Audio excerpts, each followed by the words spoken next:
Sejam muito bem-vindos ao Sideline Talks, o nosso programa do Brasil Fantasy Football sobre a NFL. Eu sou Mafra e juntamente com o nosso querido coach João Maurício, vamos debater sobre aquilo que saltou aos nossos olhos nessa segunda semana da temporada 2024. O início surpreendente e avassalador do Saints, as possíveis tendências que devem alterar as expectativas da temporada, o crescimento das defesas do jogo corrido, a qualidade do meu querido LaFleur na vitória do Packers sobre o Colts e muito mais. Ah, e como não podia deixar de ser, também sugerimos alguns nomes para o waiver wire dessa semana. Bora? Fala, meu querido João, como estamos nessa semana? Como passou de final de semana? Conseguiu assistir aí muitos jogos? Empolgado com alguma coisa? Diga seu oi aí para nós. Fala, meu querido, tudo bem? Passei muito bem de fim de semana. Infelizmente, durante o fim de semana eu quase não consigo assistir os jogos. É, Minha segunda-feira e terça-feira de manhã acabam sendo para isso. Exatamente. Recap da semana, né? Sim. Mas achei uma rodada bem interessante. É, Vimos a continuidade, né, do domínio do jogo terrestre. Uhum. Mas acho que temos bastante observações interessantes para os jogos dessa semana. Sim, acho que essa observação, inclusive, acho que é importantíssima. É uma tendência para esse ano, me parece também, que a questão não só do jogo corrido, mas um número mais baixo de touchdowns também, né? Uhum. Nós tivemos nessa semana 88, não, 68 touchdowns é, é, concluídos, sendo que é o menor número nos últimos 5, 6 anos. O ano passado eram 86.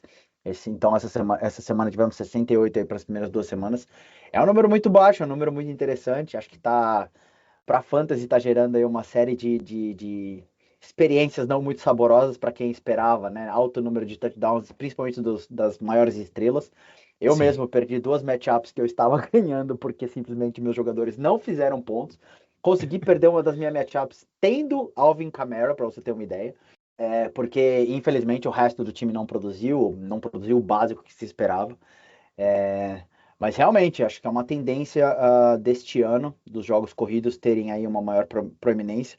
E principalmente, eu acho que a gente falou um pouquinho disso na semana passada, mas me parece muito, muito claro, esse é o ano das defesas. É uma mudança, é uma alteração que vem acontecendo aí nos últimos anos de tipo de supporting cast, digamos assim, né, dos jogadores que você tem no meio defensivo, mas principalmente as ideias defensivas estão tomando cada vez mais proeminência. Então a gente tinha um ano passado com o Spagnuolo fazendo uma defesa fantástica com os Chiefs, o próprio Mike McDonald fazendo com o Ravens também o que fez, e esse ano essas ideias me parece que explodiram, né? O próprio Mike McDonald com o Seahawks agora, com um personal diferente, mas também com ideias super criativas. O time do Cardinals, com uma defesa que era muito criativa ano passado, mas não tinha peças. Esse ano continua não tendo muitas peças, mas continua muito criativa. E esse final de semana pegou um Rams completamente destruído, muito machucado, então até ficou mais fácil também. Eu poderia dizer o próprio Packers, que tem uma defesa bastante agressiva, ainda um pouco indisciplinada, mas muito, muito diferente do que era a defesa do Joe Barry em termos de coverage, em Uhum. termos de pressão, em termos da forma como eles recriam a linha defensiva, né, para proteger não, para criar essa disrupção para o quarterback oposto. E as defesas, que também de Todd Bowles com o Bucks, o que eles fizeram contra o Lions foi fantástico, Sim. fantástico. Muito criativo a forma como eles seguraram a pressão e tiraram o jogo básico do Goff. Então, assim, a gente está vendo também esse ano sendo de um ano defensivo. Perfeito. Parece que os coordenadores defensivos alcançaram o meta dos coordenadores ofensivos, né? Principalmente da Uhum. árvore do Shanahan, que é o que vinha dominando tudo. Parece que esse ano os coordenadores defensivos chegaram lá, acharam as soluções e estão complicando muito a vida dos ataques. É exatamente isso. E é engraçado porque, é engraçado não, é interessante ver que não necessariamente, como acontece, por exemplo, no ataque, que a gente tem essa questão da árvore do Shanahan ou a árvore do McVay, na defesa não existe necessariamente esse fio. somente, né? Você tem Uhum. diferentes experiências, diferentes mentalidades. Então, Todd Bowles de um lado com seu estilo, Spagnuolo com seu estilo também, a própria defesa do Browns também com Jim Schwartz, que é outro tipo de pegada. Lógico, um puxa de elementos do outro ali, mas são defesas individuais, digamos assim, né? Ao invés de serem só, simplesmente defesas copiadas ou criadas a partir de um blueprint ali. Uhum. Eu acrescentaria nessa lista de defesas, você colocou a defesa do New Orleans Saints, que também está jogando muito. Sim, O Dennis sim. Allen tá fazendo a melhor temporada dele como play caller, talvez na vida. Você como torcedor, clubista, tem que falar mesmo do seu time. E não me venha com essa E, história de que você não torce mais para o Saints, tá? Por favor. e já te adianto que não é a última vez que eu vou falar deles hoje. Então, boa, vamos aproveitando esse gancho, então, vamos começar falando exatamente sobre esse jogo que eu queria muito ouvir de você. É, eu tenho meus pontos, mas eu queria ouvir muito, porque a gente falou sobre o time do Saints na semana passada. Essa vitória categórica, indiscutível, fortíssima do time do Saints contra o time do Cowboys. O time do Cowboys que é um time muito bom, eu acho que é um time muito Uhum, competente. Não gosto muito do Mike Zimmer como é que chama? Coordenador defensivo, não acho ele muito criativo, mas é um time com uhum, boas peças, que foi muito bem na primeira semana, e essa semana foi simplesmente destruído por um sim. time que, até pelo menos no momento, até essa segunda semana, não era visto como nem dos cinco melhores, seis melhores da NFC, e hoje é possivelmente o melhor time da NFC que a gente tem. Então, conte para mim aí, o que foi que você viu, o que você acha que foi interessante, o que você quer trazer desse jogo pra gente. É exatamente o que você falou. Eu acho que você foi até bondoso aí falando que não era visto como quinto ou sexto. O Saints era visto como um dos piores times da NFL na pré-temporada. É, eu acho engraçado que a gente ouvindo muito podcast americano, as pessoas fazendo o review de todas as divisões nessa temporada, Uhum, e quando chegava na NFC South, todo mundo falava: Nossa, que droga, vamos ter que falar da NFC South. sim. E hoje a NFC South tem talvez os dois melhores times da NFC. Ó, em termos de número, sem dúvida alguma. E de bola também, eu diria. Uhum. O, o que o New Orleans Saints fez com o Dallas Cowboys nesse jogo é, assim, eu vou dar os números aqui, porque eu acho que eles contam muito bem a história. Os Manda. 6 primeiros drives ofensivos do Saints foram touchdown.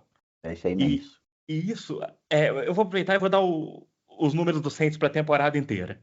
O Saints na temporada tem 19 posses de bola ofensivas, que culminaram em 10 touchdowns, 5 field goals, um turnover e 3 punts.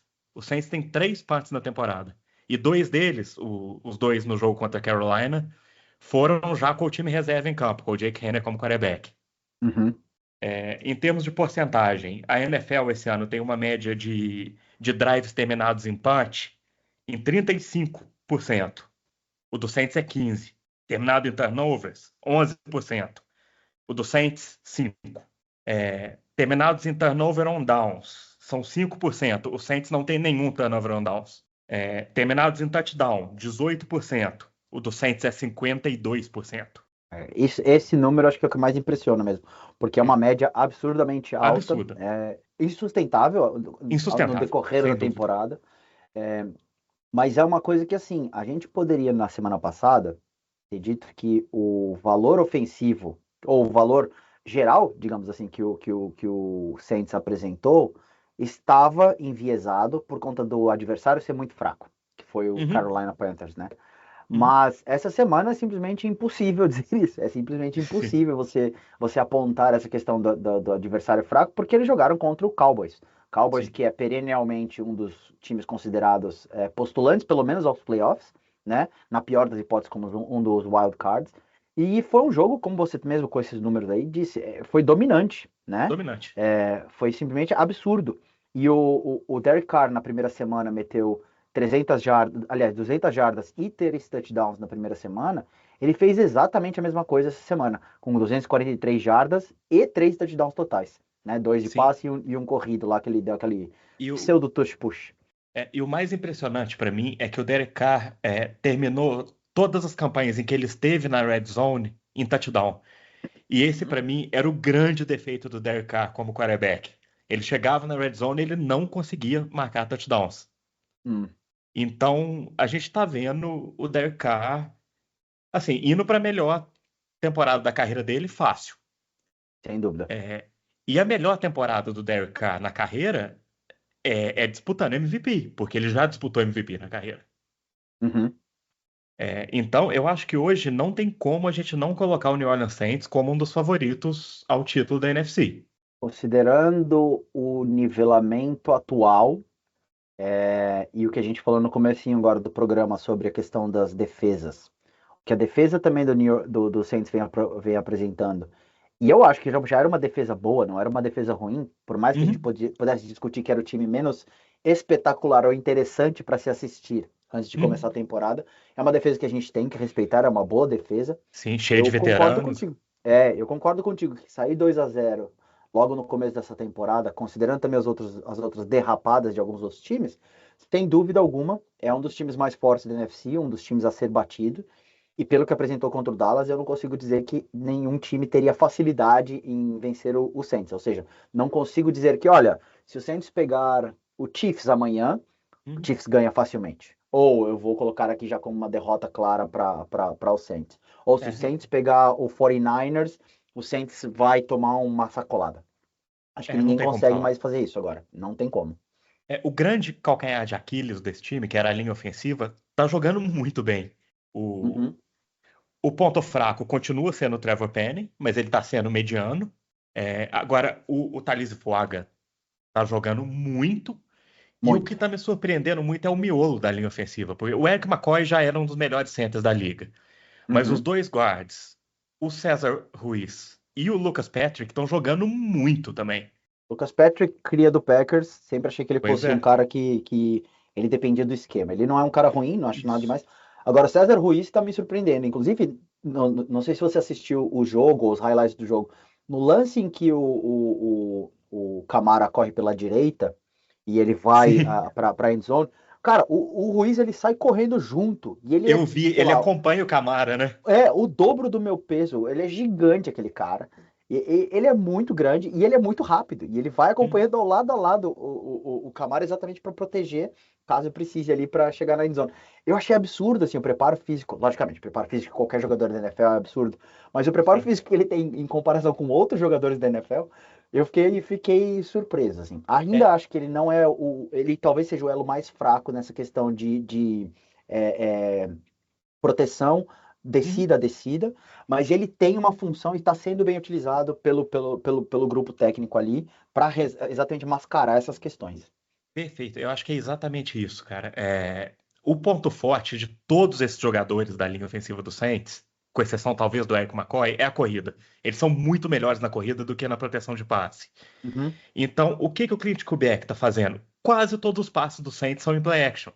O Saints foi, ano passado, do time que menos usava play action para o time que mais usou play action esse ano. Exato, exato. Então, ele está usando o ponto forte dessa linha ofensiva e escondendo as deficiências. Ele está dando muito certo. É. É muito interessante ver, né, como uma mudança de uma pessoa, de uma mentalidade, no caso ofensiva, né, com a chegada do Clint Kubiak, pode alterar um time como um todo, né, cara? Isso novamente, nós já falamos sobre isso anteriormente, eu acho que a gente vai acabar repetindo isso quase todas as semanas, mas o jogo também se tornou muito pautado no que são os coordenadores, né, Uhum. ofensivos ou defensivos. Não necessariamente o talento dos jogadores que você tem, logicamente o talento sempre vai fazer diferença no final das contas, Uhum. mas você tem o Saints, como acho que um grande exemplo disso, que é o Carr, até começar essa temporada, era visto como quase um ex-jogador, né? Um possível Sim. backup a partir deste ano, a partir do ano que Uhum. vem. Ele começa essa temporada brigando por essa discussão de MVP, tá jogando muito, indiscutivelmente é um dos melhores quarterbacks em termos de números, eficiências, touchdowns, enfim, todos os números que você quiser analisar.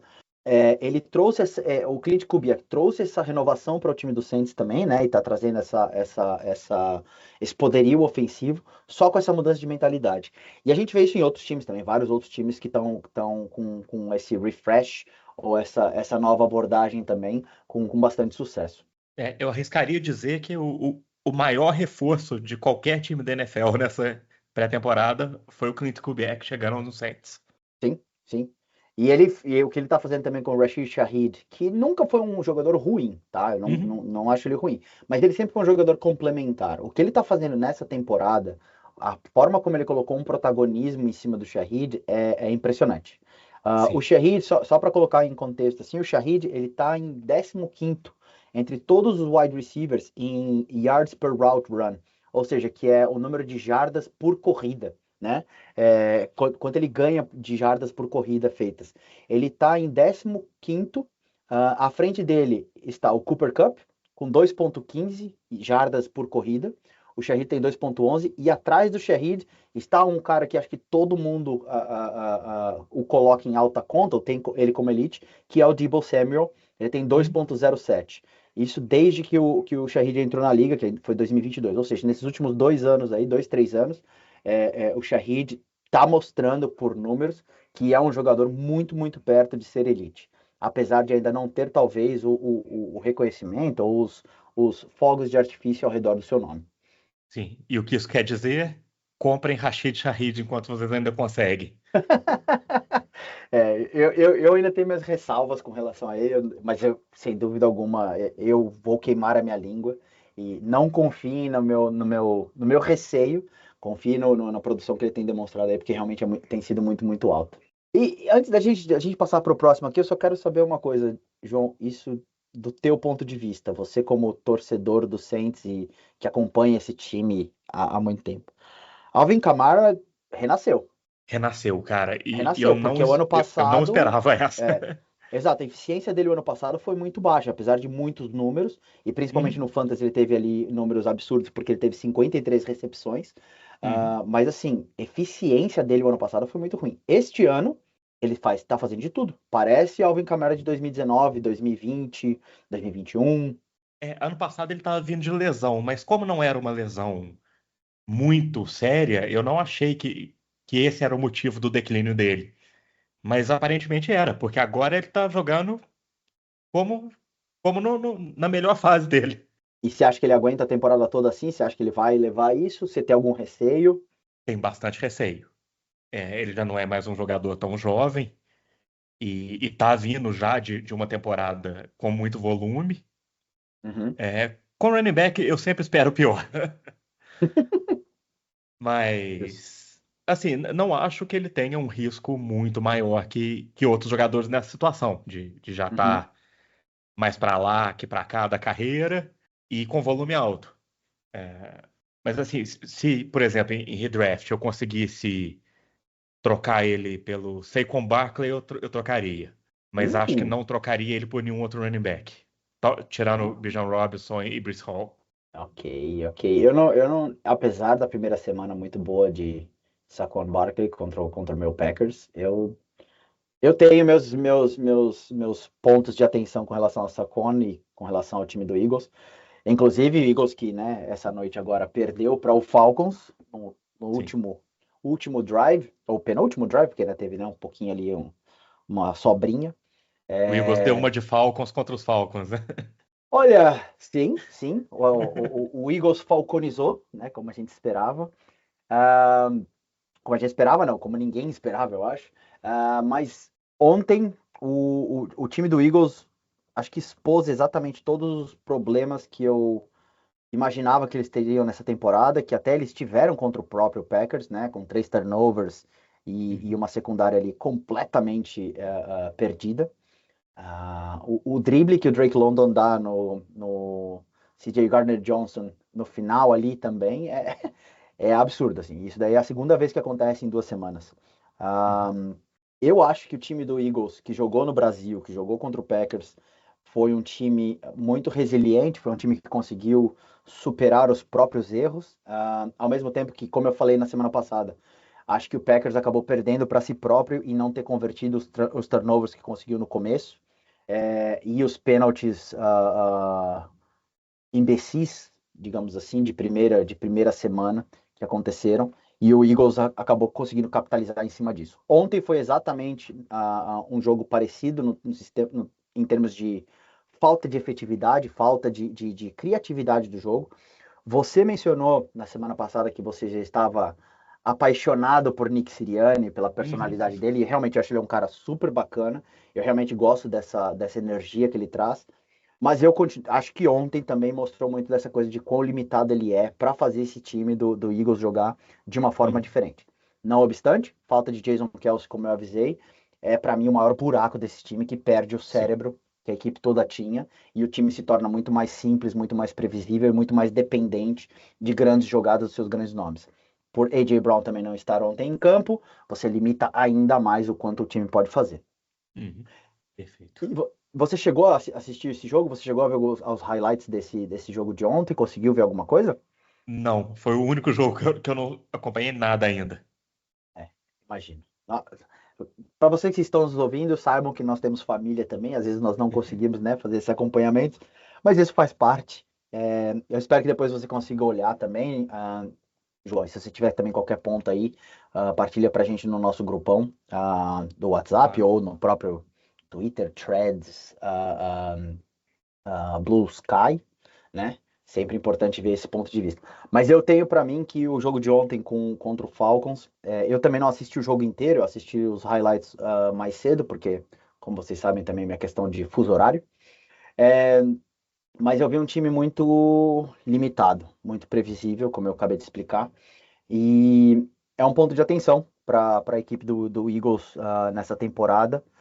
Principalmente porque, como nós falamos no começo, a questão das defesas estarem subindo cada vez mais, essa defesa, principalmente contra o jogo aéreo, é, causa mais problemas do que soluções. Uhum. E aguentar isso uma temporada inteira vai ser bem difícil da forma como está. É, fiquei intrigado. Assim que a gente acabar aqui, eu vou assistir esse jogo. Sim, e, logicamente, não precisam concordar comigo. Essa foi a minha visão, né, o meu ponto de vista com relação a isso. Ah, algum outro jogo, João, que você tenha visto? Alguma outra coisa de algum jogo que você queira mencionar aqui? Cara, eu queria mencionar rapidamente o Tennessee Titans. Ai,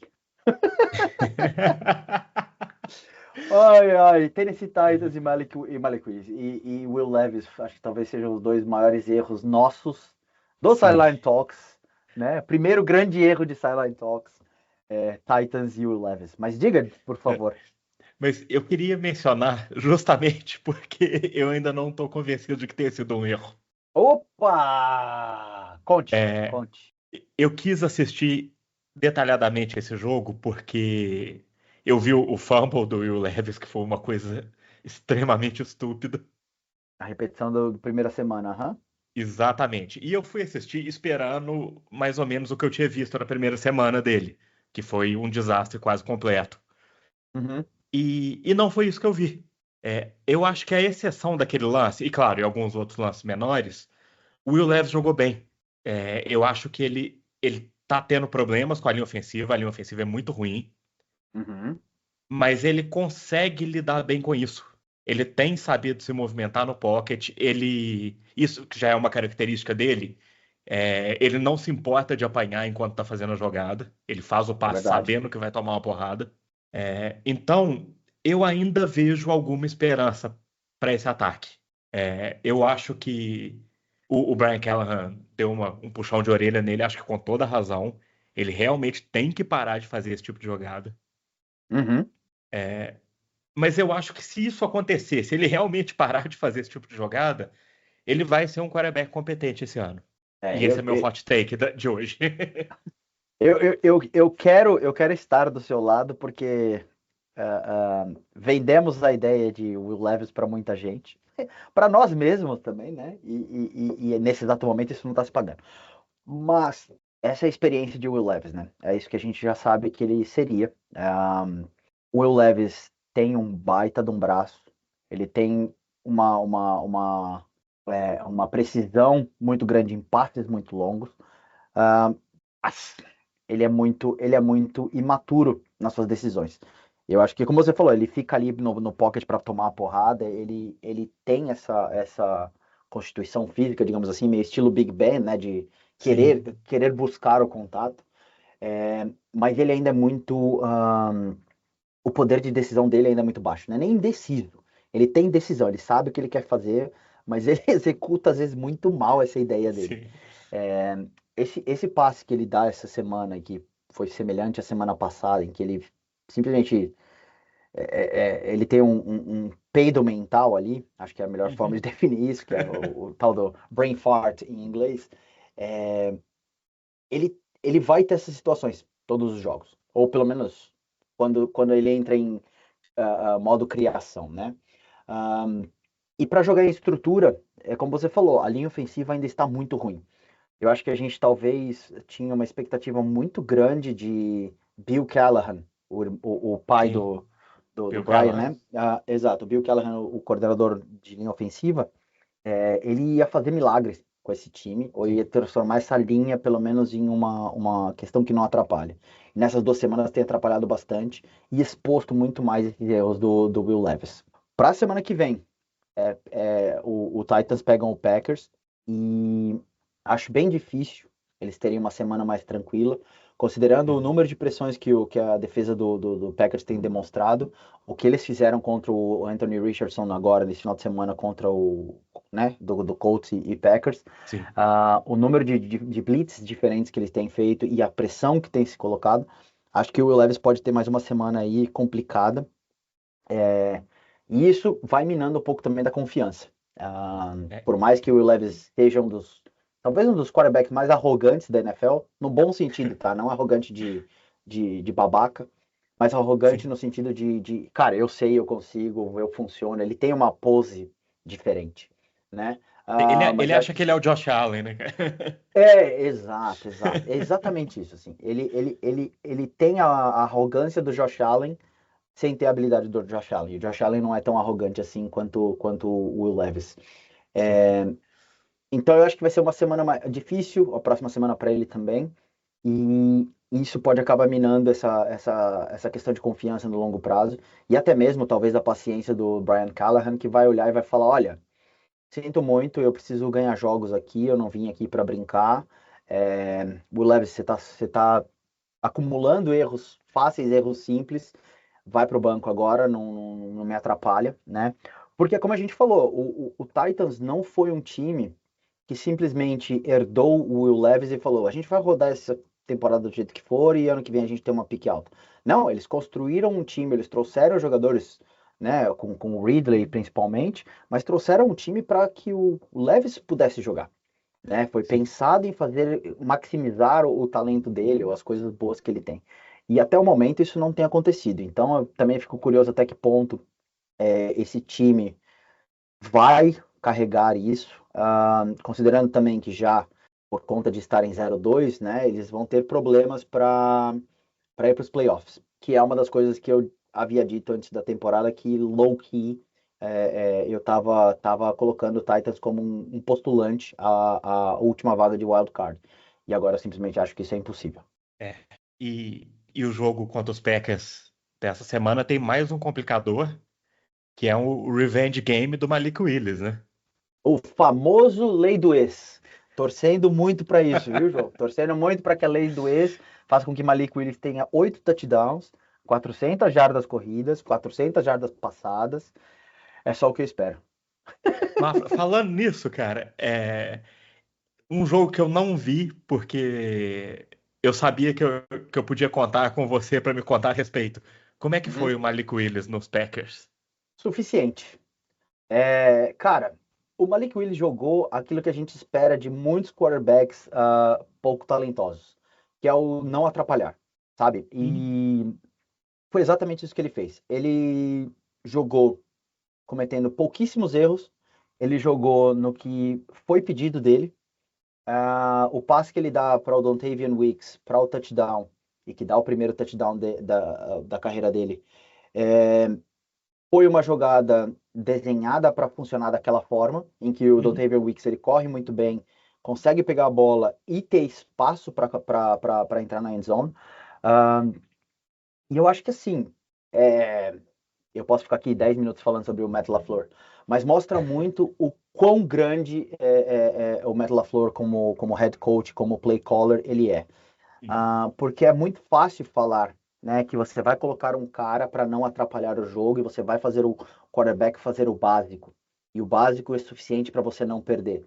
Só que na hora de executar essas coisas, na hora de realmente ter esse game plan funcionando, é muito mais fácil você errar do que acertar essas coisas, Sim. né? Então a gente tem vários exemplos disso. O próprio Will Levis, como eu falei, que eles estão tentando maximizar o que ele faz de bom, né? E tentar minimizar as coisas ruins. Todos os quarterbacks rookies, então o Caleb Williams no Bears, CJ Stroud ano passado no Texans, o Justin próprio Fields esse Bryce ano Young, no Justin Steelers, né? Fields esse ano, sim, o Justin Fields nesse ano, mas o Justin Fields já vem também como é que chama? Com, é mais calejado, até bem mais calejado do que o Malik Willis, mas ótima menção também. O que o Matt LaFleur conseguiu fazer com o Malik Willis em apenas 20 dias e colocar o cara pronto para jogar sem atrapalhar e eventualmente executando jogadas, né? Cara, foi foda. Era um jogo que eu esperava que o Packers conseguisse ganhar, talvez na força da defesa, porque como eu disse, acho que a defesa do Packers é uma defesa que está completamente renovada, muito agressiva, um pouco indisciplinada ainda, mas muito agressiva e provocando o erro do ataque adversário. Nessa semana foi o Colts. Um, mas o ataque funcionou, cara. O ataque funcionou bem, assim. Uh, eu até brinquei enquanto assistia o jogo que o LaFleur inventou o ataque parafuso. Porque o Malik Willis ele pegava a bola e ele ficava girando para soltar a bola para um lado ou para o outro ou para trás. Então você tinha end arounds do Jaden Reed, você tinha end arounds do Bo Melton, você tinha o Josh Jacobs ali, de repente você tinha o Emmanuel Wilson, e ele ficava meio que tipo dando piruetas, né? Rodando ali, entregando bola e eventualmente até correndo. Então assim, Cara, foi cara, um. só te Fala. interromper rapidamente, Não, não, porque por agora favor. eu vou ter que ver esse jogo, cara, porque isso que você descreveu, cara, é uma Uhum, série de jogadas da Single Wing, que é o primeiro sistema ofensivo do futebol americano, criado uhum, pelo Pop Warner lá em 1900. E foi o sistema dominante ali mais ou menos até os anos 40. ok. E nesse período todo, uma série de jogadas se desenvolveu, que eles chamam de Spin Series, Hum, que é justamente isso. O jogador que recebia o snap, que na época não era o quarterback, era o halfback, uhum, ele recebia o snap e girava. Enquanto ele girava, outros dois jogadores, o quarterback e o fullback, cruzavam por ele hum. e você nunca sabia com quem estava a bola. É Podia estar exatamente com isso que qualquer um dos aconteceu. três. Sim, é exatamente isso que aconteceu, tipo, o tempo todo. O tempo todo era. O que está acontecendo aqui?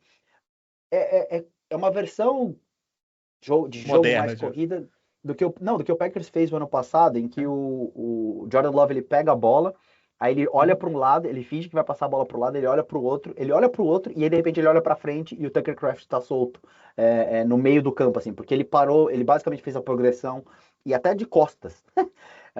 E isso aconteceu muito no jogo, muito. Cara, acabando aqui, eu vou te mandar um vídeo de um. Deu aí os nomes técnicos e a parte mais. Mande, por favor. De um jogo que eu fui treinador do Nova Serrana Forged num Uhum, campeonato e eu fiz um ataque todo baseado nessa Spin Series. Só que eu uhum, modernizei ela, trouxe para shotgun com o quarterback, uhum. mas eu vou te mandar, acho que você vai achar Claro, interessante, claro. cara. E é isso, assim, cara. Você percebe o quão ligado, o quão conectado o LaFleur é com o seu time, né? Com os jogadores que tem, com as possibilidades que ele tem na frente. E, enfim, foi um jogo muito bom de se assistir em termos de ver alternativas, ver um jogo completamente diferente do que normalmente a gente vê na NFL. É realmente um jogo quase que único. Não acho que vai ser possível replicar contra o time do Titans. Acho que o jogo contra o Titans vai ter mais passe, mais play action ou mais shotgun do que essas piruetas constantes do Malik Willis. Mas foi um jogo bom, cara. Foi um jogo bom de assistir. É, e acho que talvez o ponto negativo desse jogo, como um todo, é o time do Colts. O time do Colts está muito aquém. Ah, o Anthony Richardson, por mais que ele tenha tido aquela bola maravilhosa no primeiro jogo, e a gente falou sobre esse primeiro jogo do Colts, ele ainda está muito cru. Ele ainda é um quarterback rookie, e eu acho que ele tem sim as skills necessárias para funcionar na NFL, mas ele não mostrou nada ainda consistentemente para a gente colocar ele como um quarterback de alto nível. Para fantasy Sim, continua funcionando e porque corre e tudo mais, mas ele é um quarterback ainda bastante deficiente na minha visão e contra o Packers ele mostrou muita deficiência, muita. eu acho isso muito preocupante, cara. Eu já esperava estar vendo uma evolução muito maior dele nesse ponto Uhum, da carreira. É claro, foram poucos jogos ainda na NFL e ele teve poucos jogos no college também, mas assim, eu não assisti o jogo, mas li comentários a respeito da atuação dele, vi os números sim. e, e assim, ele não me parece estar nem um pouco pronto para estar jogando. Não. Cara, assim, ele teve ah, 3,3 segundos de média para passar a bola, o que é Sério? muito, muito alto na NFL. É Né? absurdo. É o maior da NFL nessas 2 primeiras semanas. E é como eu falei, a defesa do Packers continuou fazendo pressão, soube fazer a pressão, soube limitar as jogadas dele, mas ele mesmo com esses 3,3 segundos, ele não conseguia fazer a leitura correta, ou ele não conseguia pegar a play que estava sendo desenhada. Para você ter uma ideia, Uhum. ele teve 20,6% de off-target rate, ou seja, de passes que não foram para o target da forma correta. E esse é o segundo maior número da NFL até o momento, nessas 2 primeiras semanas. Curiosamente, o pior número nesse exato momento é de Aaron Rodgers, com 23%. Mas assim, é um número muito alto. Off-target rate, a média é normalmente entre 13% e 16%, Uhum. variando aí, logicamente, semana a semana, jogadores a jogadores. Então, 20% é muito alto. É muito. E para um quarterback que a gente tinha flashes o ano passado, né, muito bons, e até mesmo uma ou duas jogadas na primeira semana, ele, cara, ele tá muito cru ainda. Ele tá muito fora do que muita gente vendeu que ele seria. Eu tenho sérios receios de que ele esteja se tornando um Justin Fields do Colts, Uhum. que é o cara que daqui a pouco vai É, sair correndo e vai tentar fazer o que for, entendeu? Sem contar sim. que, logicamente, os targets dele também não estão auxiliando muito. Para você ter uma ideia, Uhum. o líder em jardas do Colts nesse exato momento é o Alec Pierce, com Uhum. 170, 180, 80 e alguma coisa jardas. O segundo é o Ashton Dulin, Uhum. com Sim. 67. Ou seja, 67, se você quebra isso em dois jogos, são 34, 30 e alguma coisa jardas, né? O Michael Pittman, que era cotado para ser o wide receiver Teoricamente. 1 desse time, não elite, mas um grande wide receiver 1, pelo menos, tem somente 52. E o Sim. Adonai Mitchell, que pouco jogou, tem 32. Isso não me surpreende. Eu não sou fã do Michael Pittman, não gosto dele como jogador. Justo. Eu acho ele um péssimo corredor de rota. Uhum. É, e assim, acho que faz sentido o Pierce ser o líder de jardas desse time, porque ele é o deep threat desse time, né? Então, ele tem essas 181 jardas exatamente porque ele pegou aquela bola longa, né? Aquele passe maravilhoso, isso sem dúvida nenhuma foi maravilhoso. Aquele passe do Anthony Richardson na primeira semana, né? Que foi quase 70 jardas ali no ar. Mas se você tira esse passe dele, esse touchdown longo, ele tá nessa média baixíssima, né? De 30, 40 jardas que cada Uhum. um tem.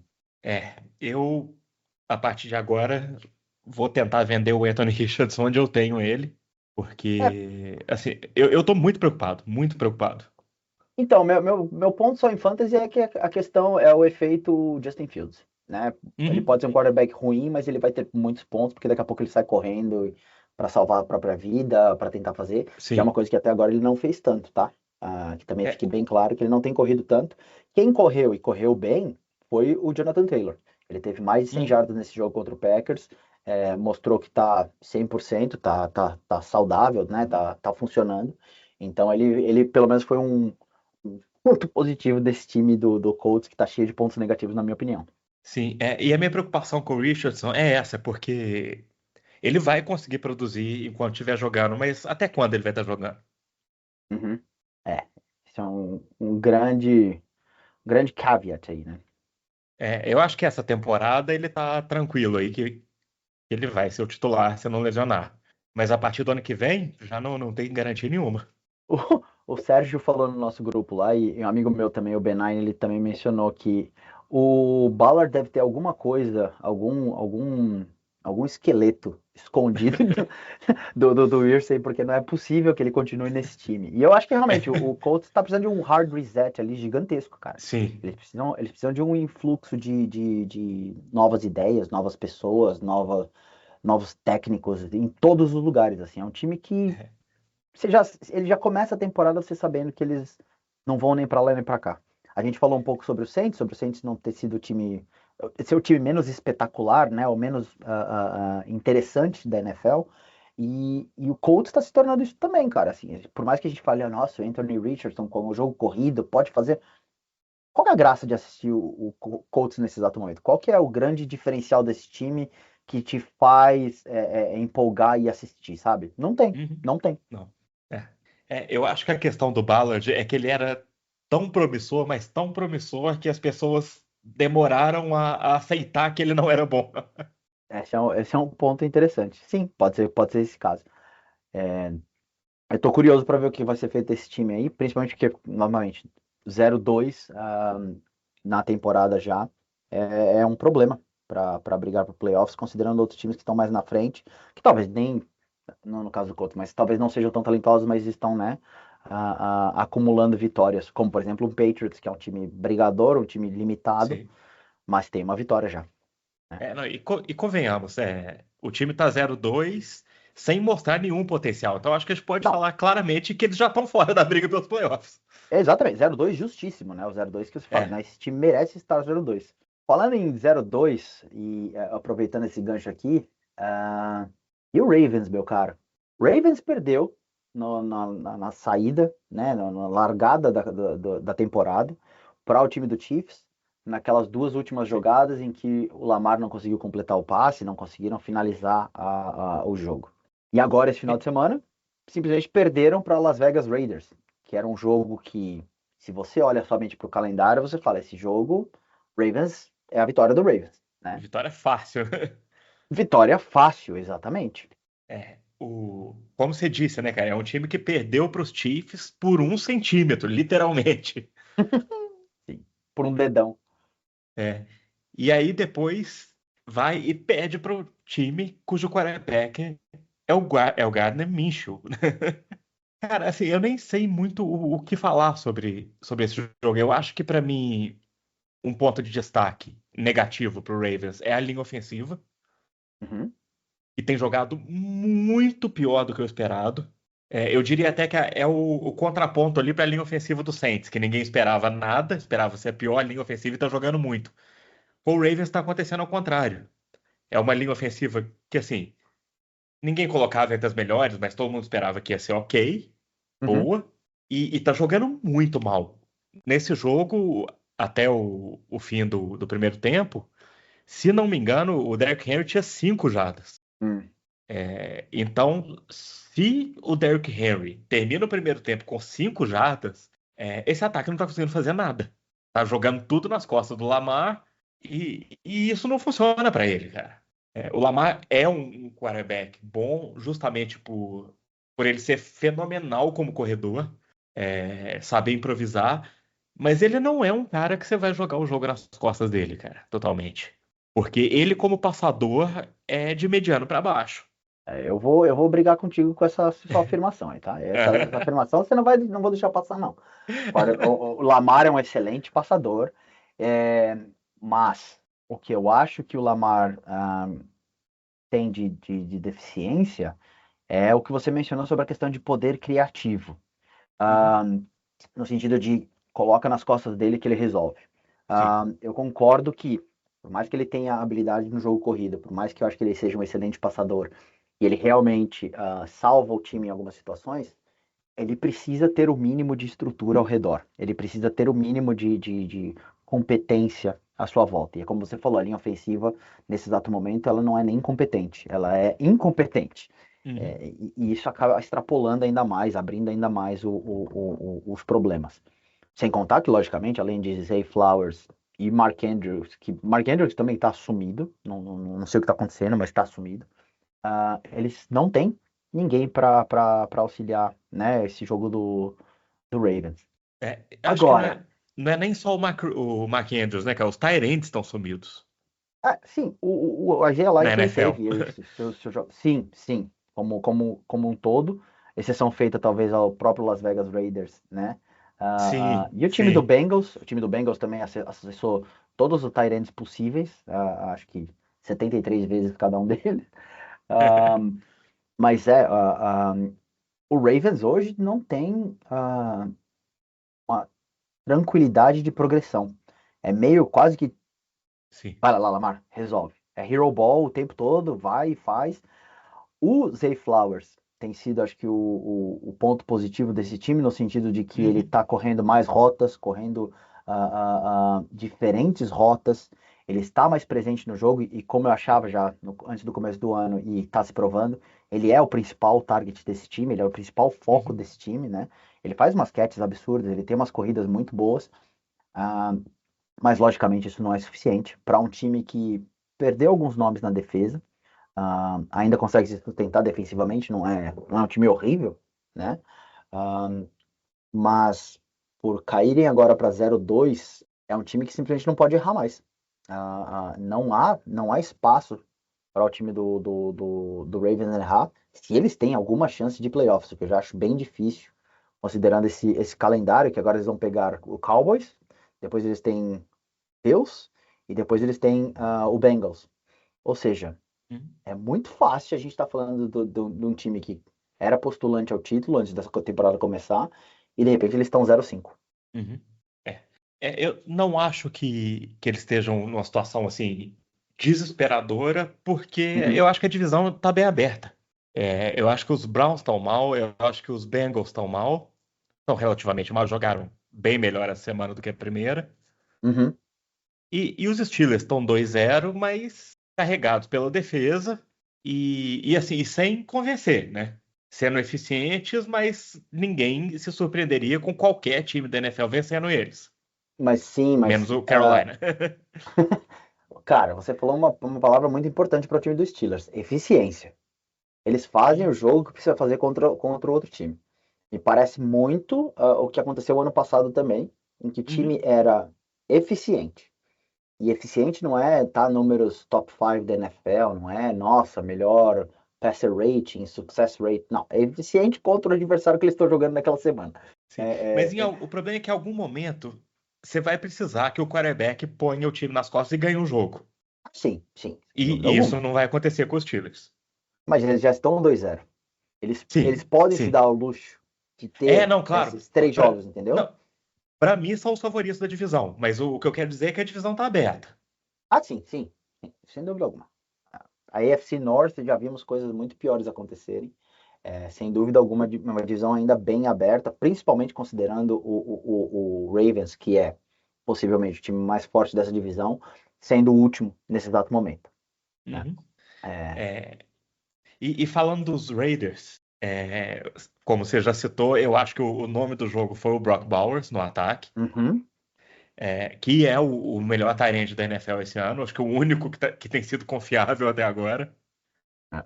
O que é muito louco, né? Porque o calouro é o tight end mais confiável até aqui. E uma coisa que eu estava pensando, quando eu estava olhando para os números dele, ele já tem 156 jardas, né, em 2 jogos, é o maior número para um tight end desde os anos 2000, ou seja, ele passou até o começo de temporada do Kyle Pitts e do Nossa. Laporta e tudo mais. O que eu tô achando interessante, e eu queria saber como é que você tá vendo isso, se é que você tem um ponto de vista sobre isso. Quando eu comecei a jogar Fantasy, ou quando eu comecei a acompanhar a NFL, isso em 2010, 2007 e tudo mais, Fantasy foi um pouquinho depois. Mas ah, uma das máximas que a gente tinha, uma das coisas que eram sempre faladas na NFL é que a posição de tight end é sempre a que mais demora para se desenvolver. É Uhum, sempre que os resultados sempre acontecem mais tarde, porque eles têm que aprender não só a receber passes, como a participar do bloqueio. Ou seja, uhum, a responsabilidade de um tight end é muito maior no jogo do que as outras posições. E por isso esses jogadores normalmente demoravam mais para aparecer, né? E a gente uhum. tem esses exemplos com Gronk, com Kelsey, com Mark Andrews, os grandes nomes, né? O Kittle, que Sim. nunca foram, tipo, destaques logo no seu primeiro ano, mas aos poucos foram evoluindo e se tornaram os grandes nomes que foram. Uhum. Desde talvez o Kyle Pitts, ou pelo menos nesse exato momento é o que me vem à cabeça, me parece que isso mudou. A gente tem os tight ends chegando para a NFL com um potencial de produção imediato muito maior. Kyle Pitts, Sam Laporta, como eu falei, o próprio Brock Bowers agora, o ano passado o Dalton Kincaid, Tucker Kraft, Lucas Musgrave até certo ponto no Packers, usando as referências que eu tenho. Uhum. Mas enfim, a gente pode falar de vários jogadores, né, que chegaram com essa questão de estar mais prontos, assim. Você tem algum ponto de vista sobre isso? Você sabe o porquê que isso parece que mudou? Será que mudou? Será que não mudou? É só uma percepção maior, porque a gente joga fantasy? O que você vê disso? Cara, eu tenho uma teoria que remete àquilo que a gente conversou no primeiro episódio do Uhum, Sideline Talk. É, os tight ends de hoje, esses todos que você citou quase, hum, eles são praticamente receivers no college. uhum, Então, eles já chegam com, com uma preparação para serem recebedores muito maior que os tight ends lá de 2007, 2008. hum, E, inclusive, são usados na NFL muito mais como recebedores do que como bloqueadores em alguns casos, né? aham, O próprio Bowers, a gente está vendo ele alinhar ali no slot quase sempre. Ainda bloqueia, lógico, mas muito diferente daquele tight end tradicional. Então, eles já chegam com uma preparação maior nesse sentido, porque eu acho que é muito mais difícil desenvolver essa parte de recebedor do que a parte de bloqueador. uhum, Então, eles chegam mais prontos, com metade do trabalho já feita. E são usados também dessa forma, da forma que eles foram preparados no college. Agora, se realmente a gente estiver vendo essa mudança de filosofia na NFL, para voltar àquela NFL do jogo corrido, claro, nunca vai ser igual era antigamente por causa das mudanças de regras.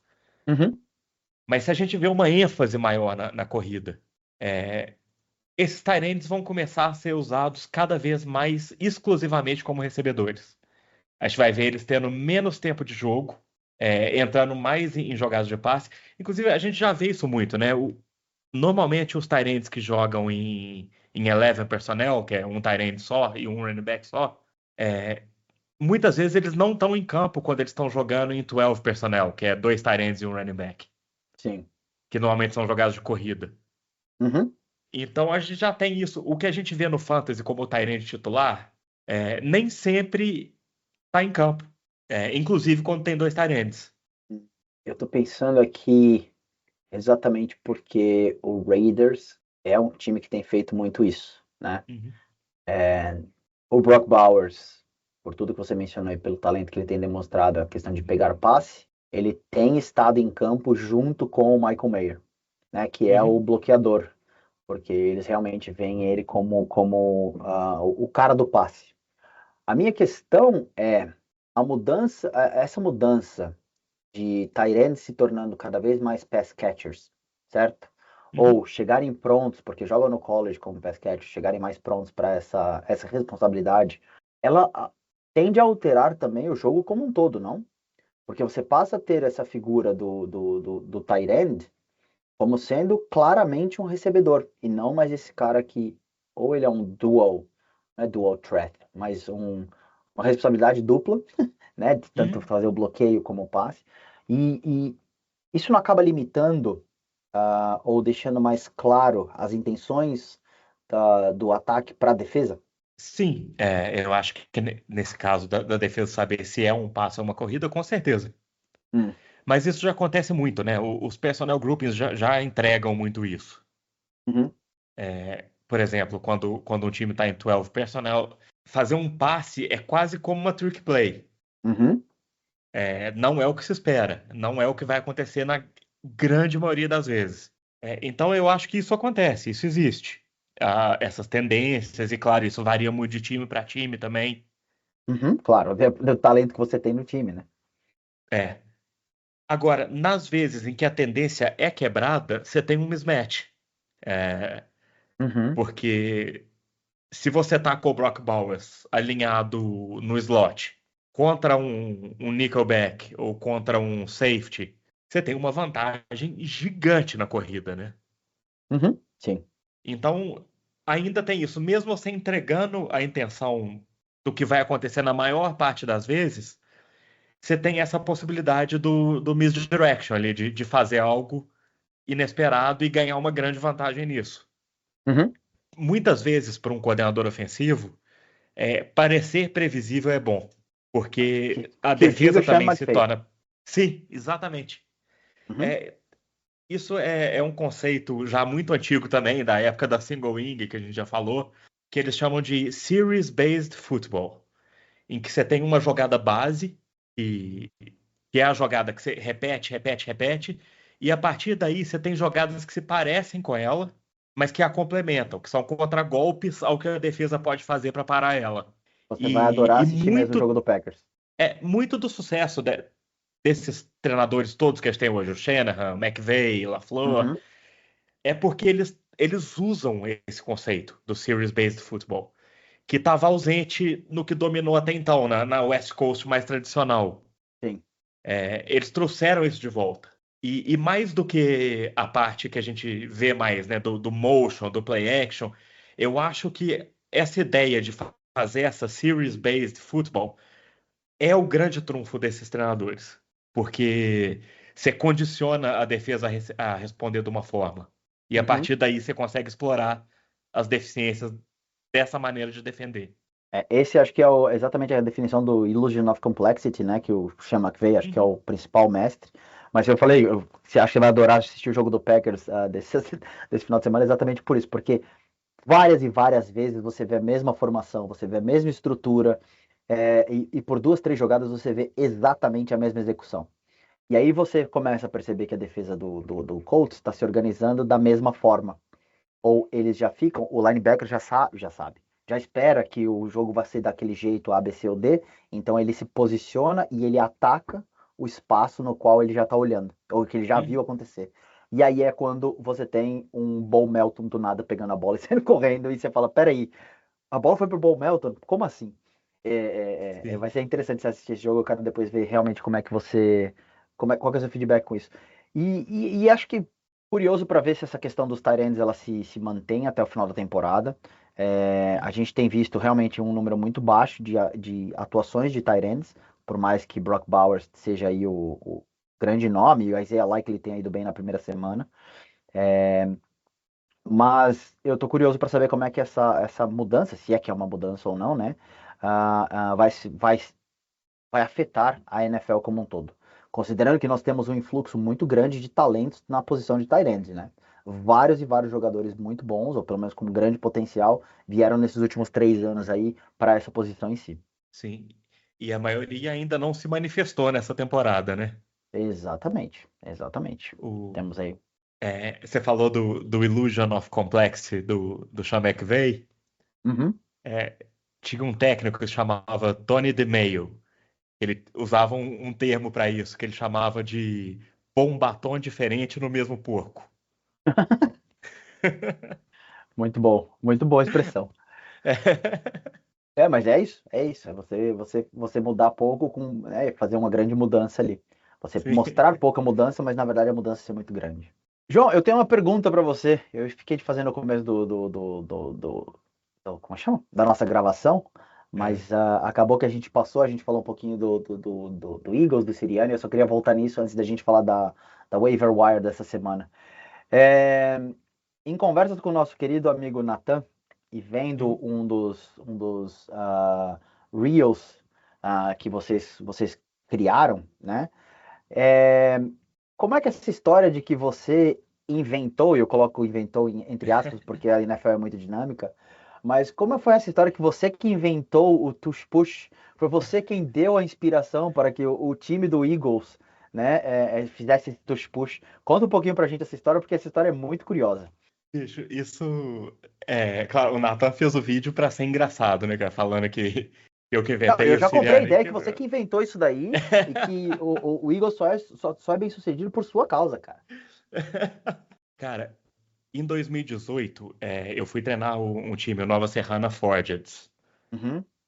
E E assim, a gente teve tipo 2 treinos antes da estreia, que era a estreia do time em competições oficiais, Hum, contra o atual campeão brasileiro, que era o Galo Futebol Americano.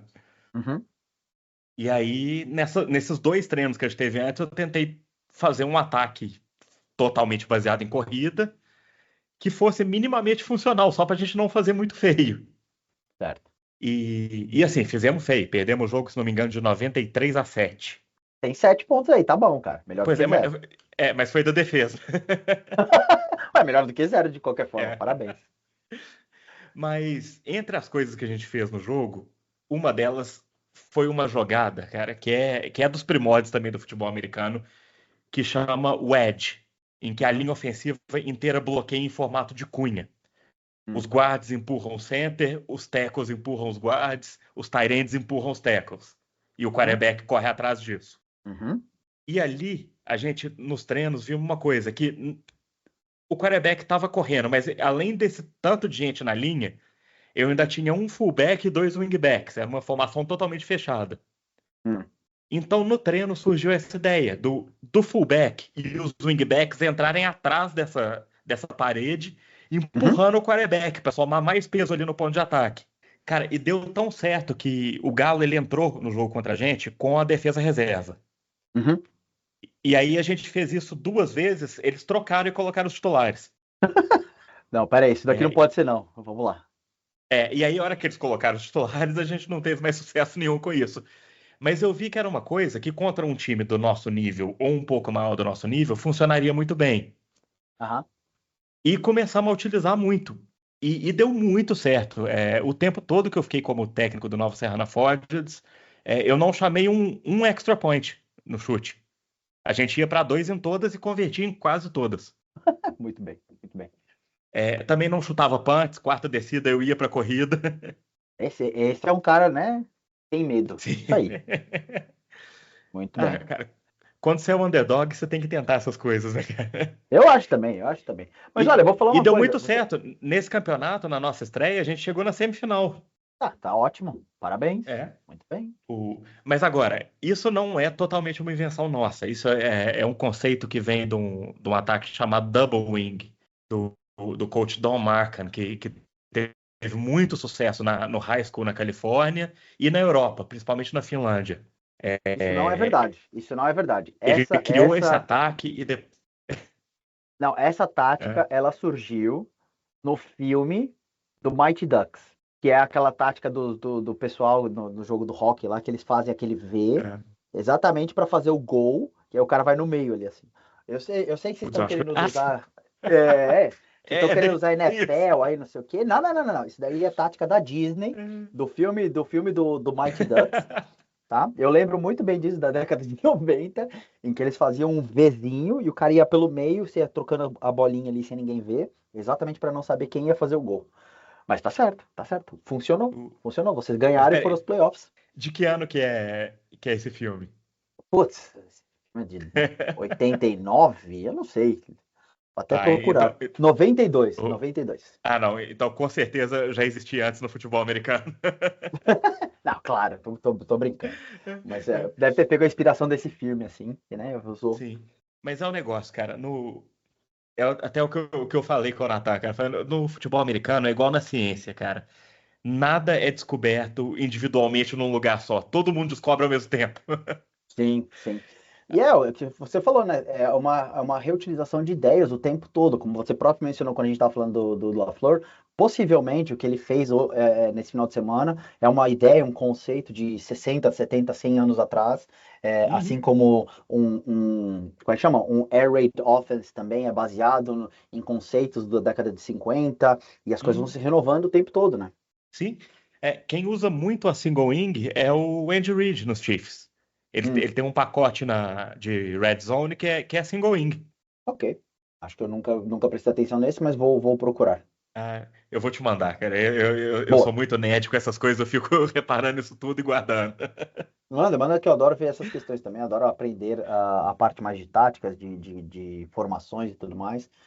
Inclusive, para quem curte, e eu entendo que talvez não curta a pessoa, mas os breakdowns do JT O'Sullivan, que faz aquele QB School também, tem Uhum. várias coisas interessantes. Ele às vezes fala Sim, muito sobre formações. O que eu gosto bastante da abordagem dele é que ele nunca coloca como, é assim que aconteceu e é essa jogada e é esse negócio. Ele fala, eu acho que é assim, eu não estava lá, sim. então tem muita coisa logicamente, dos head coaches e dos coordenadores criando suas próprias jogadas, mas acho que é bastante cheio de insight para quem gosta desse lado.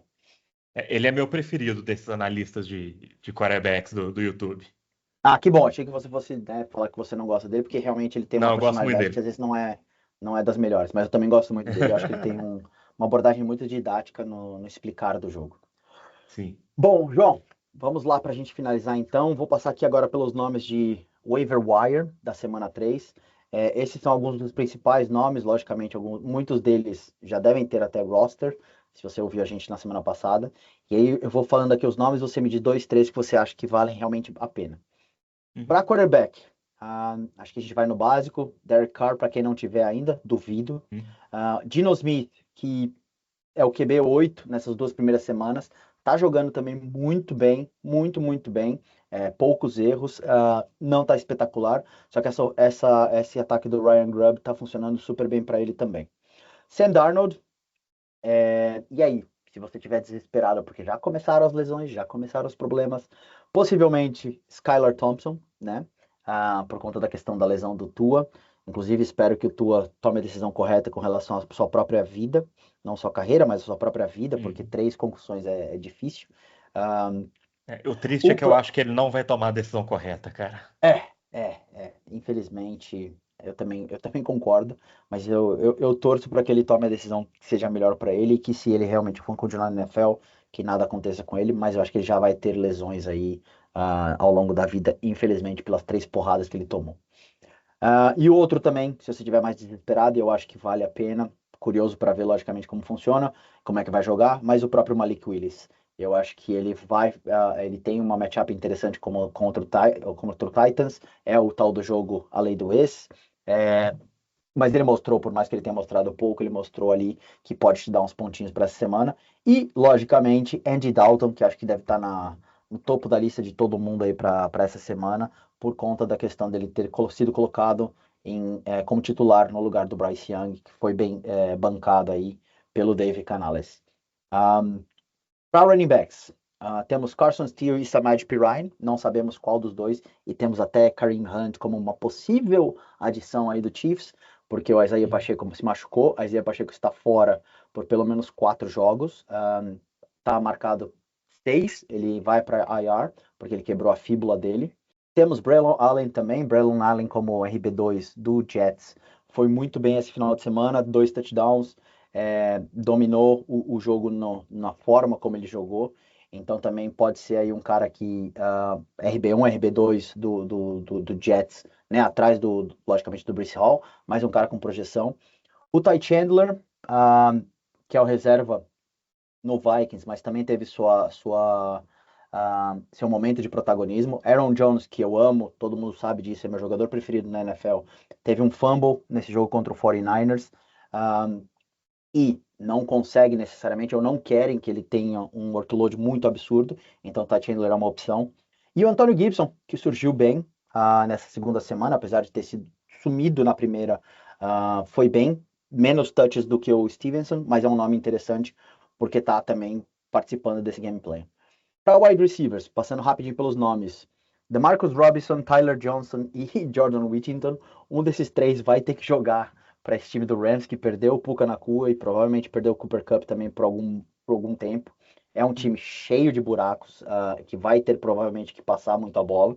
Então, um desses três deve bater aí o valor. Quentin Johnston, que eu me recuso, eu simplesmente me recuso a apontar, mas eu sei que ele vai estar na lista de muita gente aí, por conta dos 2 touchdowns que ele teve essa semana. E foi bem, querendo ou não, foi bem. Um, Meu querido grego, que não é grego, na verdade é japonês, Andrei Yoshivas, 2 touchdowns contra o Chiefs. Eu falei que ele ia bem Sim. esse jogo porque realmente ele é um cara que, como wide receiver 2, é muito competente. Foi muito melhor, logicamente, do que eu esperava. Continua na waiver em diversas ligas, vale a pena pegar ele, não só como stash, Uhum. mas se você estivesse precisando de algum jogador para flex, ele é um cara que eu acho que vale considerar como titular para o próximo jogo também. É, E aí, logicamente, Brandon Cooks, que teve uma semana ruim essa semana, mas eu continuo gostando do nome dele para a continuação. Como tight ends, a gente tem Hunter Henry, Colby Parkinson, Hum, Mike Gesicki e Jonas Smith. hum, 4 jogadores que a gente nem imaginava que falaríamos sobre eles em algum momento dessa temporada, mas considerando que Travis Kelce, Sam Laporta, Mark Andrews, Dalton Kincaid, todos esses caras sumiram do mapa, né?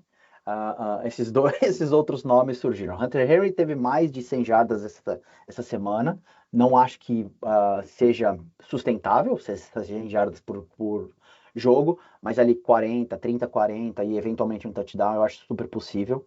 uhum.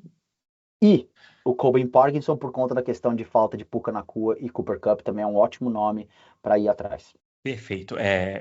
Eu queria acrescentar, só fazer um comentário a respeito do Hunter Henry. Uhum. É óbvio, não vai ser esse tanto de jardas todos os jogos, mas ele é o tight end com a maior porcentagem de targets da NFL. Olha aí, olha aí, olha aí, gente, olha aí. Então, eu acho que confiável ele vai ser, ainda mais num cenário em que existem poucos tight ends confiáveis, igual está sendo essa temporada. Uhum. Um tight end que eu queria acrescentar é o Brenton Strange, do Jacksonville Jaguars, quase que exclusivamente para quem tem o Evan Engram, Uhum. ficar de olho, porque se o Engram não jogar, é só pegar o Strange e colocar no lugar, porque é basicamente a mesma coisa. Eu gosto bastante de Brenton Strange, eu lembro dele no draft do ano passado. É um nome interessante. Eu acho que ele tem a versatilidade de passe também. Gosto do nome, bem Uhum, lembrado. sim, eu acho que ele é um substituto perfeito ali pro Engram. Uhum. É, ele, inclusive, tá tendo, se não me engano, ele tá tendo 2,32 jardas por rota corrida, que é melhor do que o Evan Engram tem nas últimas temporadas. Um nome que eu queria adicionar aí de wide receiver, que você falou do Brandon Cooks. Nesse time do Dallas, depois dessa partida, eu tô de olho no Jalen Tolbert. De verdade? É, ele, Ok. sim, ele jogou muito bem, teve 6 recepções para 82 jardas Uhum. e, e jogou bem, bloqueou bem, ele estava muito envolvido no game plan. Teve um fumble ofensivo dos Cowboys que ele recuperou assim de forma impressionante. Ele já tinha corrido para a end zone, Hum. já estava totalmente fora da jogada, o fumble acontece lá atrás, ele volta correndo e consegue recuperar o fumble, salvando um turnover para os Cowboys. Então, eu acho que isso vai ganhar, vai dar muita moral para ele com o coaching staff. E acho que a gente pode estar vendo aí ele surgindo e talvez até passando o Cooks. Eu gosto do Cooks por conta da questão de confiabilidade. Ele não é espetacular mais, mas é um cara que você precisa ele estar ali. Realmente ele foi muito Uhum. mal nesse jogo e concordo contigo, o Tolbert apareceu super bem. É, tenho para mim que ele é mais fogo de palha do que necessariamente uma constante. Mas é um ótimo nome a ser lembrado sem dúvida alguma. Sim. Dos running backs, eu não estou muito empolgado com nenhum dos running backs do Kansas City, justamente pela incerteza. Uhum. Eu acho que vai ser um comitêzão lá, que ninguém vai realmente substituir o Wesley Pacheco. Então, assim, onde eu conseguir pegar ou o Steele ou o Pirine muito barato, eu pego. Se tiver que dar muita porcentagem do FAB, eu não vou colocar. E, e algo parecido acontecendo em Houston também. Hum. Eu não tenho certeza de quem vai se beneficiar mais entre Pierce e Akers. Eu apostaria no Akers, mas assim, não apostaria muito dinheiro. Aposta no meu Pierce, vai. Eu não consigo largar a mão do Pierce, não. Tenho zero confiança nele, mas não consigo largar a mão dele. Eu sei que o Pierce é o cara que eu não dá, não dá. Triste. O waiver dessa semana, cara, eu tô achando assim muito contra-intuitivo, porque a gente teve tanta lesão. E aí eu olho para as opções de waiver, cara, e nenhuma me empolga. Não, não tem nenhuma empolgante. Aliás, tem alguns nomes, assim, mas realmente não tem nenhum. Talvez Andrei Yoshivas, o Sim, nosso sim. greguinho japonês, se tiver Mas disponível. ele Mas nem assim, a deveria gente estar no waiver mais, né, cara? assim, para quem nos ouve constantemente, possivelmente não vai estar, porque já devem ter pego que a gente já falou tanto dele, né? E eu já hypei ele tanto que a galera colocou isso como stash. Mas é um dos poucos nomes que acho que talvez gera algum hype, gera alguma expectativa de breakout, digamos assim. Sim. O Carr, que você citou, também acho que não deveria estar mais em waivers, mas se tiver, e você tiver precisando de um quarterback, é no-brainer, assim, pega ele correndo. Sim, sim. E eu acho Cara, eu que essa lembrei de um semana nome. foi boa para. Diga. Não, eu lembrei de um nome também para ficar de olho, que eu acho que vale. Aliás, dois nomes que eu acho que vale a pena olhar. E é do time que a gente gosta muito do quarterback, nós não falamos deles direito, que É. Buck Irving e o Jalen Sim, eu já ia McMillan. falar nele. Buck Irving e Jalen McMillan do Bucks. Primeiro porque, logicamente, tá num time ofensivamente muito bom, muito redondinho. O Buck Irving pode acabar tendo protagonismo aí porque o Rashad White machucou, né? Uhum. Ainda não saiu exatamente a lesão dele, mas há uma expectativa de talvez menos workload. E o próprio Jalen McMillan, que está correndo rotas o tempo todo, é claramente o wide receiver 3 desse time. O Baker gosta de ir para ele, e o Baker não é um Uhum. cara que tem distribuído a bola muito, ele tem preferido 4, 5 targets, ou seja, por mais que o volume dele não seja grande nesse exato momento, ele tem um role, e Sim. eventualmente, se o Godwin ou o Mike Evans deixarem de jogar um jogo ou outro, a produção do Jalen McMillan deve né, subir aí absurdamente. Uhum. O outro destaque que eu ia trazer é o. Eu acho que essa semana é uma semana boa para os true handcuffs. Uhum. O Braylon Allen teve um jogaço, né, pelos Jets. Sim. Então acho que essa é a última chance de adicionar ele no seu time, se ele ainda tiver no waiver. E eu gosto, porque no caso de uma lesão do Breece Hall, ele vai ter um bom protagonismo. Uhum. E de É. wide receiver, eu queria só acrescentar o Jalen Naylor, do Minnesota Vikings. Boa, boa lembrança também. Eu não lembrei dele É, porque ele já está nos meus times. sim. Então, para mim, ele já foi pego. Não existe espaço dele na waiver ainda. Pois é, ele vem de touchdowns nas duas partidas, né? E agora com a possibilidade do Justin Jefferson perder jogos, né? Eu acho que ele é um must-add também. E vai ser interessante ver como é que o Pato Darnold se comporta tendo somente ele, né? Pois Porque o é, porque Jordan o, Edson tá o o fora, Edson Justin talvez não Jefferson, jogue também, né? exato, e TJ Hawkinson ainda também não voltou. Mas Uhum. ótimo nome, muito bem lembrado também. Muito bem, John. Mais alguma coisa que você queira acrescentar? Eu gostaria de agradecer demais essa nossa conversa hoje, os insights, as menções, as jogadas de 1352, né, as ideias ofensivas que foram sendo renovadas aí, aos teus insights e, logicamente, a nossa mais um programa nosso aqui, que tem sido muito bacana. Cara, eu agradeço demais também. Eu fico a semana inteira esperando chegar o dia da gravação para a gente poder bater o papo, porque eu aprendo muito, eu me divirto muito. Eu espero que o pessoal tenha sido curtindo também. A gente faz isso para nós e, logicamente, para os outros, né? Para todos que estão nos ouvindo. E tem sido realmente muito bacana. A gente fica na expectativa. E aí, vamos gravar? Vamos fazer essa terça-feira? Como é que vai ser? A gente troca as informações aqui, trocamos mensagens aí você. Então, sem dúvida alguma, muito gostoso fazer esses programas aqui. E eu espero que todos estejam curtindo aí o tanto que a gente está curtindo, né? Sim, e quem tiver, por favor, fala com a gente, cara, porque é muito bom ouvir isso. Sim, Algumas pessoas feedback é têm sempre falado bom. que têm gostado, e isso vai motivando muita gente a continuar. E Pô, claro, demais. e como a gente sempre fala, se tiver coisa que vocês acham que a gente possa melhorar, por favor, falem também. Porque a gente quer É, fazer uma coisa que seja legal para vocês ouvirem. eu só não vou deixar de ter os meus mafrismos, gente. Então não adianta dar esse feedback de que a gente tem que ser talvez mais imparcial. Não há como ser imparcial, mas sem dúvida alguma tem sido muito legal e com certeza todo tipo de feedback é bem-vindo. A gente aprende muito também ouvindo os outros e o que os outros têm a dizer sobre o que a gente está construindo. Sim, Ademais, espero que estejam curtindo isso muito que a gente tem feito até o momento. e nesse ponto, para quem ainda não faz parte do nosso grupo de WhatsApp, dos seguidores do Brasil Fantasy Futebol, por favor, entrem no grupo, cara. Tem tanta discussão legal lá. Eu me empolgo muito com as conversas, eu aprendo muita coisa, me divirto muito. Recomendo a todo mundo entrar lá, porque é um grupo muito legal, cara. Boa, eu já não tenho mais o que falar. Voto com o relator, concordo 100% com isso.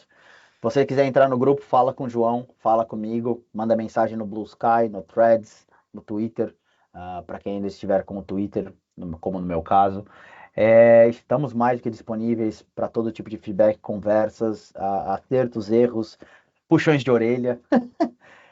E é isso. Muitíssimo obrigado por hoje, João. Muitíssimo obrigado a todos que estão aí nos ouvindo. E a gente se fala na semana que vem.